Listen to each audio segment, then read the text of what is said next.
Hello friends, ఈరోజు వీడియోలో round mirror ఎలా కుట్టాలో చూద్దాం.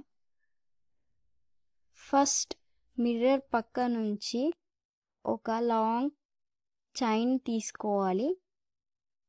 లాంగ్ అంటే లాంగ్ కాకుండా షార్ట్ కాకుండా మిర్రర్కి రౌండ్గా 6 వచ్చేలాగా వేసుకోండి.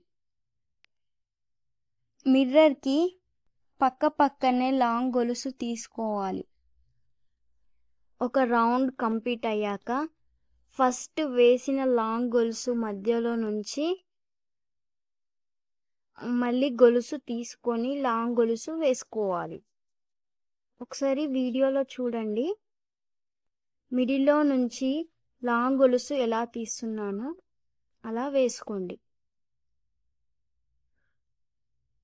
మెయిన్గా మనకి మిర్రర్ రౌండ్గా కవర్ అయ్యేలాగా కుట్టుకోవాలి. లాంగ్ గొలుసు తీసుకుంటూ మిర్రర్ కవర్ అయ్యేలాగా రౌండ్గా వేసుకోవాలి. తరువాత మనం ముందుగా ఎక్కడి నుంచి తీసుకున్నామో 6 వచ్చేలాగా అక్కడనే వేసుకోవాలి. వేసాక లాస్ట్కి గొలుసు కుట్టు వేసుకోవాలి. గొలుసు కుట్టు జెర్రీ థ్రెడ్తో కూడా వేసుకోవచ్చు, సేమ్ కలర్ థ్రెడ్ కూడా వేసుకోవచ్చు.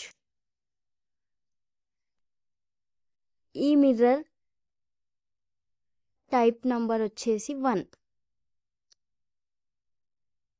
లాస్ట్కి గొలుసు కుట్టు వేసుకుంటే ఫినిషింగ్ నీట్గా ఉంటుంది.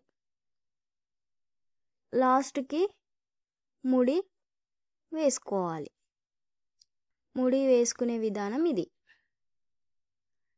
నా వీడియో మీకు నచ్చినట్టయితే లైక్, షేర్ అండ్ సబ్స్క్రైబ్ చేసుకోండి. Thank you for watching.